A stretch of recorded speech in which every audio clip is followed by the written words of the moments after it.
প্রিয় ভিউয়ার্স, আসসালামু আলাইকুম। আজ আমি হাজির হয়েছি পারফেক্ট ক্যারামেল পুডিং রেসিপি নিয়ে। খুব সহজে এবং অল্প সময়ে এই ক্যারামেল পুডিংটা কিন্তু সুন্দরভাবে তৈরি করা যায়, সেটি আপনাদের মাঝে আজকে শেয়ার করে দেখাবো। দেখতে পাচ্ছেন কত সুন্দর এবং সফট হয়েছে আজকের এই পুডিংটি। দেখতে যেমন সুন্দর, এটি স্বাদেও কিন্তু তেমন পুষ্টিকর। তো বন্ধু, চলুন দেখে নেওয়া যাক আজকের রেসিপিটি। প্রথম ধাপে আমি পুডিংয়ের জন্য ক্যারামেলটি তৈরি করে নিব। ক্যারামেল তৈরি করার জন্য আমি চুলার উপরে পাত্রের উপরে 3 টেবিল চামচ পরিমাণ চিনি নিয়ে নিচ্ছি।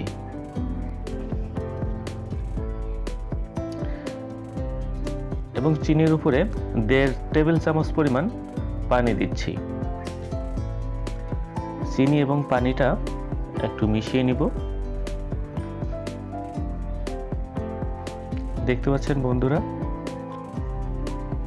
চুলার তাপে চিনিটা কিন্তু আরো পানিটা ছেড়ে দিয়েছে।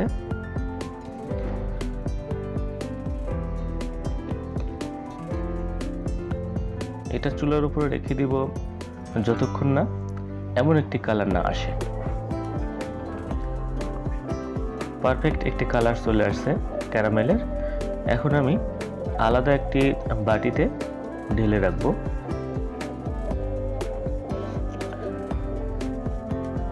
এই বাটিতে উভয় পাশে আমি একটু নাড়িয়ে নিব।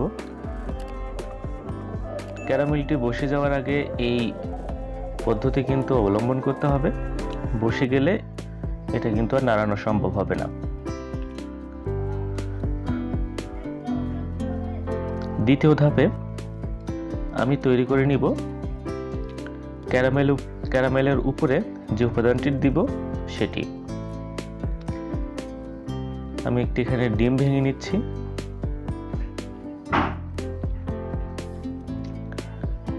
এবং 3 টেবিল চামচ পরিমাণ চিনি দিয়ে দিচ্ছি।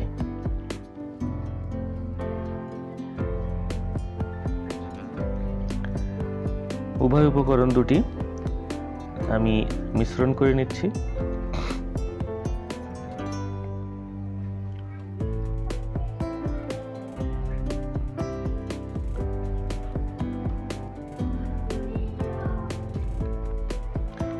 চিনি এবং ডিমের এই উপকরণটি সুন্দরভাবে কিন্তু মিশিয়ে নিতে হবে।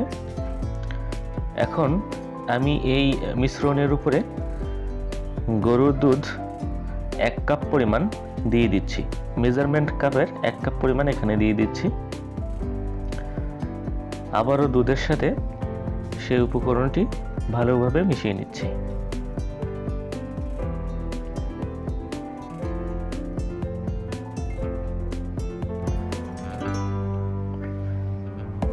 তৃতীয় ধাপে দেখতে পাচ্ছেন বন্ধুরা, আমি যে ক্যারামেলটি বাটিটার উপরে রেখে দিয়েছিলাম সেটি কিন্তু সুন্দরভাবে বসে গিয়েছে। এখন আমি ডিম দুধের যে মিশ্রণটা করেছিলাম এবং চিনি, সেটি এই ক্যারামেলের উপরে ঢেলে দিচ্ছি। অবশ্য বন্ধুরা, এখানে একটা বিষয় লক্ষণীয় যে এই মিশ্রণটি ছাঁকনি দিয়ে কিন্তু ক্যারামেলের উপরে ঢেলে দিতে হবে।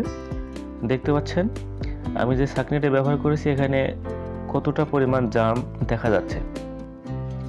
যদি না ছেঁকে দিই তাহলে অবশ্যই পুডিংয়ের আস্তরণটা কিন্তু খুবই পরিমাণ বাজে আসে, দেখতে ভালো হয় না। এখন আমি বাটিটা একটি পেপার দিয়ে ঢেকে দিব। চতুর্থ ধাপে আমি আবারও চুলার উপরে একটি পাতিল বসিয়ে নিয়েছি। তার উপর একটি সুতি কাপড় কিন্তু আমি বসিয়ে দিয়েছি। সুতি কাপড় বসানোর মর্মার্থ হচ্ছে এর চুলার উপরে যখন পানি ঢেলে দিব তো ওর উপরেই যদি আমি বাটিটা রেখে দিতাম তাহলে হালকা যখন তাপ পাবে বাটিটা হালকাভাবে নড়তে পারে। যাতে করে না নড়তে পারে এই জন্য কিন্তু সুতি কাপড়টা আমি এখানে ব্যবহার করেছি। এবং 1.5 কাপ পরিমাণ পানি দিয়ে আমি ঢাকনা দিয়ে ঢেকে দিচ্ছি। ঢাকনার উপরে থাকা ছিদ্রটি একটি কাগজ দ্বারা আমি কিন্তু বন্ধ করে দিচ্ছি। 10 মিনিটের মতো আমি এখানে রেখে দিয়েছি।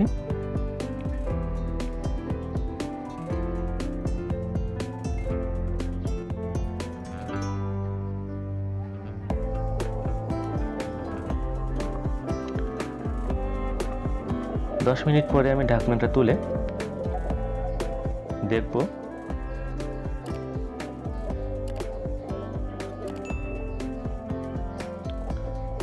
বন্ধুরা, দেখতে পাচ্ছেন আমার পুডিংটি কিন্তু হয়ে আসছে। আমি টুথপিক দিয়ে চেক করে নিয়েছি। টুথপিক ওর মিশ্রণের ভিতরে দেওয়ার পরে যদি ওর গায়ে কোনো পরিমাণ আস্তরণ না থাকে তাহলে বুঝবেন যে অবশ্যই আপনার পুডিংটি হয়ে গিয়েছে। এখন চুলা থেকে আমি নিচে বেশ 1 থেকে 2 ঘন্টার মতো রেখে দিয়েছিলাম ঠান্ডা করার জন্য, যাতে করে এটি ভালোভাবে আর একটু বসে যায়। এবং এটি এখন আমি বাটিতে ঢেলে দিব।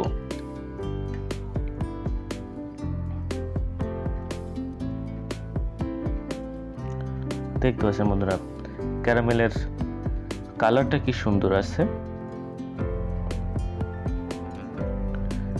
দেখতে অনেক সুন্দর হয়েছে আজকের এই ক্যারামেল পুডিংটি।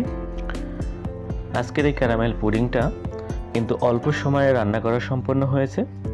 আপনারও বাসায় ট্রাই করতে পারেন, খুবই অল্প সময়ে এইভাবেই কিন্তু তৈরি করতে পারবেন। এখন বন্ধুরা আমি পুডিংটা কেটে দেখাচ্ছি। দেখুন কত সফট হয়েছে পুডিংটি।